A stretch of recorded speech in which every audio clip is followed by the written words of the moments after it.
When I'm flipping this drop shot on bridge poles, I always want to like lay my line slack on the water, at least until I think the bait gets to the depth the fish may be at. Because if you're holding it, if I take my bait and I flip it up to the pole,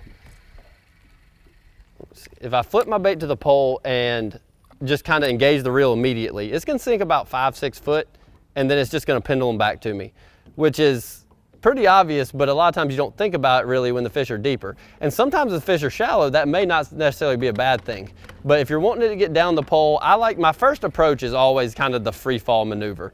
So when I approach a pole, my first approach is always get as close as I can to the pole and basically feed off some line.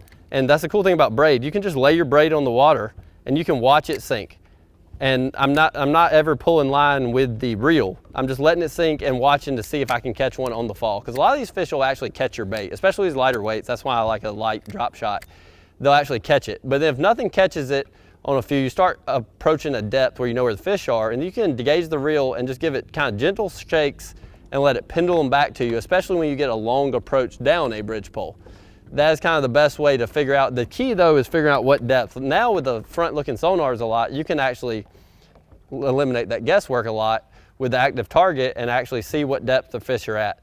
But a lot of times they're sitting pretty high on the pole and they'll catch it immediately. But when I'm approaching these poles, I fish like, these are really large bridge poles, and you essentially have 4 sides to fish because the fish could be on anything. They might not be on the up current side or down current side, but you can kind of figure it out. I know a lot of times fish sit on down current sides, but depending on how strong the current is, they might prefer to be on the up current side. So this lake here, there's not a ton of current that runs through the lake. So I kind of fish all the sides until I figure out it might be more shade oriented than current oriented, because there's not enough to dial that in. It's more the fish are just hiding in the shade. So with the drop shot like this one, I let sink about 10 feet.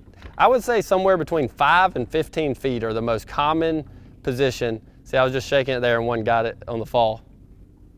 Feels like a rather small bass, but he got it.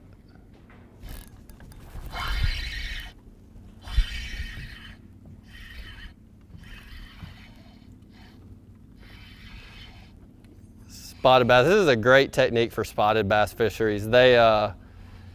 Spots just tend to love vertical structure and suspending. They love suspending on these bridge poles. It's a keeper spot, small spot, but a keeper. And that fish there, he was suspended, but he did not catch the bait on the fall. I let it sink to what I thought was appropriate depth, you know, probably 10 to 15 foot, and just was giving it gentle shakes, keeping it close to the pole, but letting it slowly pendulum back to me. And that's one of the best ways. That's why this drop shot's so effective, because not only will they catch it on the fall, they'll also catch it as you engage the reel and it starts getting a little of a pendulum maneuver. It's kind of a small, you know, it looks like a little bait fish swimming by. So it's a cool way to fish them. But when you're flipping up on these poles, you always want to watch your line really, really close, because that's the good thing about this braid is you can see it so good as it's falling. If it ever stops, especially, I mean, right now we're in 79 foot of water. So if it stops, a fish has got it, because I'm not letting it sink 79 feet. So if it stops at any point, a fish has got my bait. But boat positioning wise, these fish are usually pretty used to boats. So I don't get over top of them, but they're usually not that boat shy. And I just kind of work around the poles and get the best angles I can to keep my bait nearest the poles.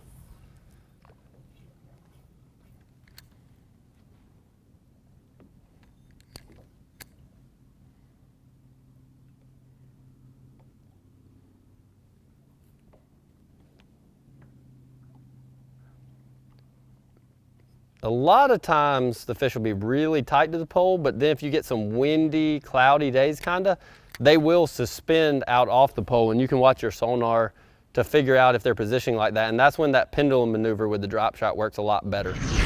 And the information Bass University provides isn't your basic run-of-the-mill fishing video. This is specific information from A to Z to help you learn, get to the water, and become a better angler quickly.